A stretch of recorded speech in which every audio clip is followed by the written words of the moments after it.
Hey guys, Dano Zero. Alright, let's talk a little bit about my stoves here. My outdoor stoves. These are both SilverFire stoves.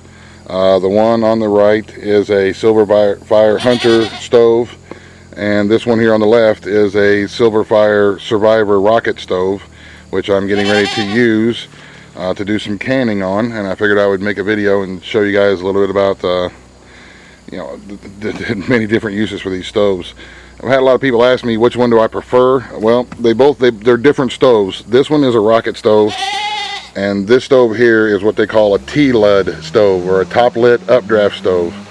Rocket stoves, you put your fuel in here into the combustion chamber here through the rocket elbow, and this Hunter T-lud stove, you just load it from the top and it burns down as it goes.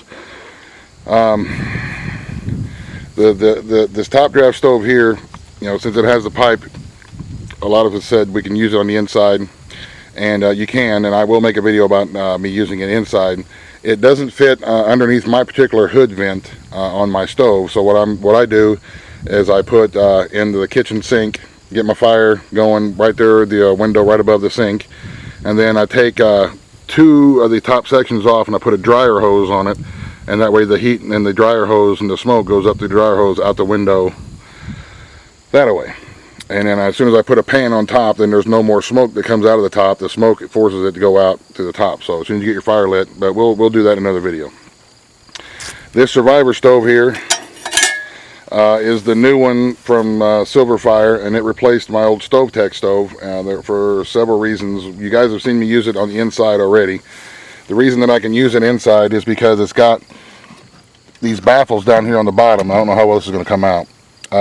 These baffles down here on the bottom that will protect any kind of a surface that you're cooking on.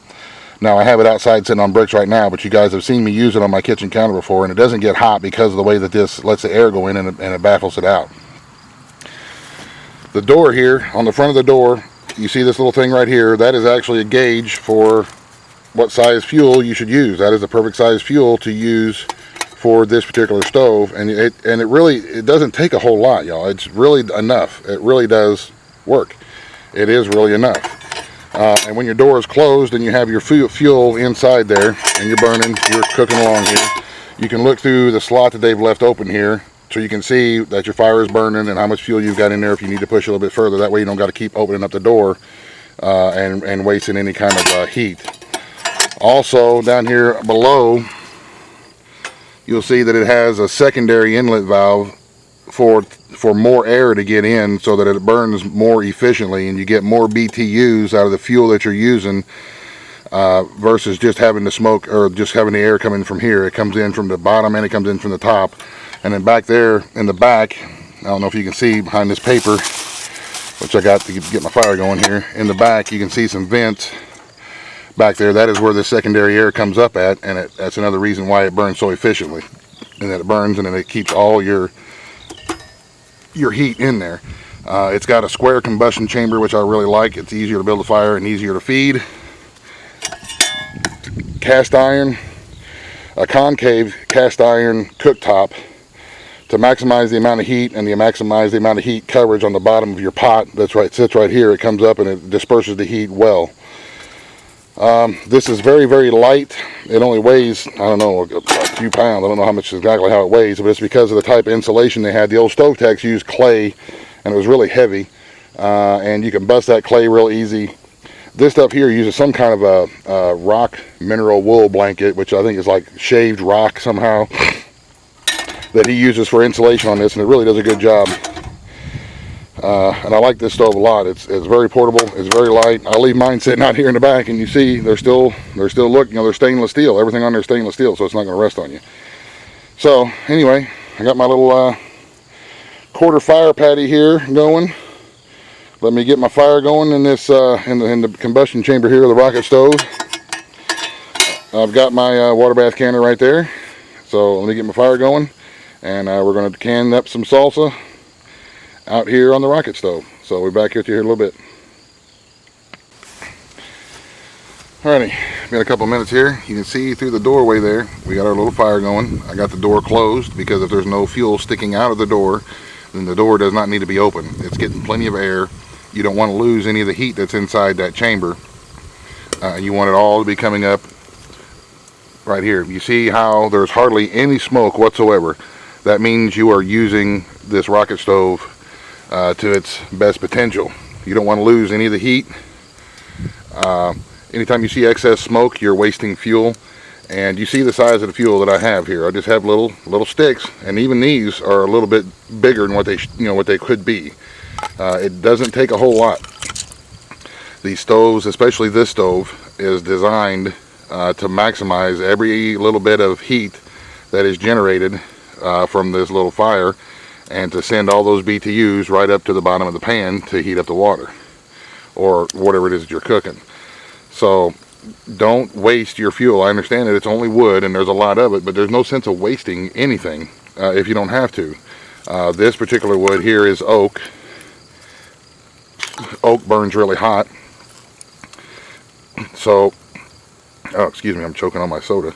I don't want to waste any of this heat. Now, whenever I'm ready to add some more fuel, then what I'll do is I'll just open up my little door here, just like that. Oh, and open up my little door. Well, if I can get it open. There. And just put some more little sticks in like that. And like I said, folks, it really is enough. Don't overdo it. There's no need to waste anything off of your wood pile. Ah, crap. And my stove's leaning in a little bit. And I just put in a couple like that, and then close my door back down, and let it go. Now that I put some fresh wood in there, you see there's a little bit of smoke until it gets going, but it will utilize every little bit. That secondary air underneath is where it gets a lot of its air to fuel the fire. And I'm just really impressed with how well this stove works. How easy it is to move around. It's really light, and it cooks extremely well. The outside of the stove, it's warm, but you can still touch it without burning yourself before you realize that it's warm. It's nicely insulated. I like it. So I don't know if you can see or not, the side of the pan here is starting to get hot. And it won't be very much longer, and this water on the inside here will be boiling. And once that starts happening, we've already got some steam coming off of it. Once that starts happening, then I'll put my jars of salsa in there, and we'll go from there. So, but like I say, y'all, when you're using, there's a lot of different rocket stoves out there. I mean, there's a whole lot of rocket stoves out there. So when you're looking for a stove, a camp stove, or an outdoor kitchen stove like one of these, like I said, you always make sure that you get a good quality item. A lot of them will work, and you can boil water on it, and you can cook whatever on it, but they're not very efficient, and they waste a lot of energy.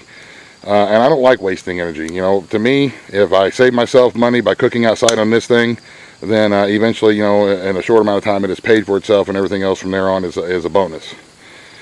So, all right, y'all, let me get my salsa jarred up and get my lids and stuff. I got them all, soaking in the hot water. Get everything put together and get ready to start putting in here and keep on going. But this is showing everybody you can use a big water bath canner on your rocket stove to cook with. I wouldn't be able to use the Hunter as easily because of what the chimney behind. I won't be able to put the pot on it. The Hunter stove is more for smaller pots, like a spaghetti pot or skillets in the wok and stuff like that.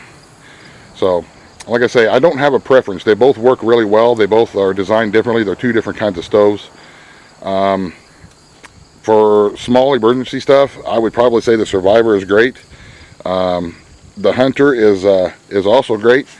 I don't know. I don't have a preference. I use them both. This one here would be the one that I use inside mostly, unless I had plenty of alcohol. Remember, I did the alcohol burning one in the rocket stove here. But it just is what it is. It's your personal preference. It's how it's all about personal preference. So anyway, I'll get back with you directly. Okay, guys, let me show you here just with my little bit. Now that's actually too much fuel. I just put all this stuff here in, and it's going to start smoking in a second. These are big pieces, but you can see that I don't have a whole lot of fuel in there. Close my door down. You can see that it's burning real good to the top, but just that little bit of fuel on this little old rocket stove. And look, we got this big water bath canner at a full rolling boil. So now I'm going to put my my salsa in. I only got 2 quarts because this is the end of the gardening year and I only had a few peppers and a few tomatoes. And I went ahead and made salsa out of them. That way we don't waste them and they don't go bad. There's no sense of wasting anything. We'll preserve it and can it as it comes. So let me get my jars in there and I'll get right back with you. Alrighty, I'm back here. Let me get my 2 quarts of salsa in the water. I'm gonna have to add some water.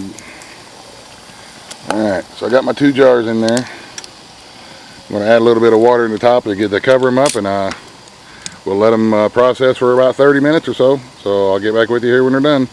Still got that same little old fire going. That little bitty fire is gonna can this stuff for me. If it was 7 quarts, it would still be 7 quarts. I'm only doing 2 though. But I guess the whole point is, anything that you can do, just about anything that you can do on an indoor burner, you can do on your rocket stove or your outdoor stoves. Just takes a little bit of patience, a little bit of knowledge, and that's what I'm trying to share now. Just a little bit of fuel, and you can be amazed what you would do. So let me get a little bit more water, and I'll get right back with you. Alright, there we go. I got my water added. It shouldn't take it too long to come right back up to a boil. That way ain't nobody out there is like, you're doing it wrong. You're supposed to have water over the top. Alright, there we go. So I'll put my lid back on. And we will see you all in about 30 or 35 minutes with our little fire and our little combustion chamber going. We're going to can some stuff up. So, and we're not off grid right now. We got power. Everything's working great. But I'd rather do this out here rather than start the stove up to can 2 quarts of salsa. We'll just make a little fire and use the stove, because that's what it's for. It's for using.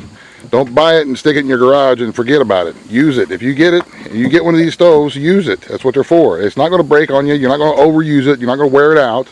Use it. I use the crap out of these things. Anybody who's familiar with my channel, they know I use mine a lot. Anyway, I'll see y'all in a little while. Okay guys, sorry about the background noise. I got the little ones over mowing grass. But there's my ugly mug in the reflection on the door there. And you see our little fire's going. It's been about, I don't know, about 40 minutes or so. We've been busy doing yard work.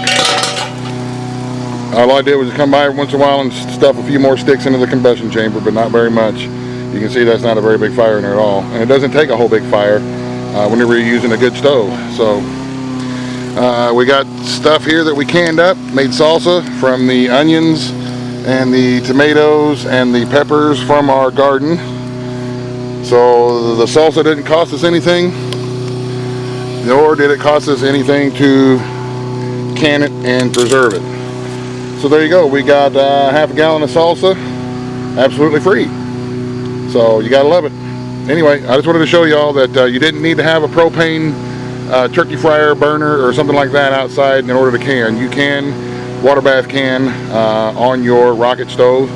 I've never tried pressure canning. I may at some point, but we'll see what happens down the road. So, alright y'all, thanks for watching. Have a great day. I hope this helps somebody. If I can do it, you can do it, y'all. So, thanks for watching. God bless. The end. Buzz, buzz. The end.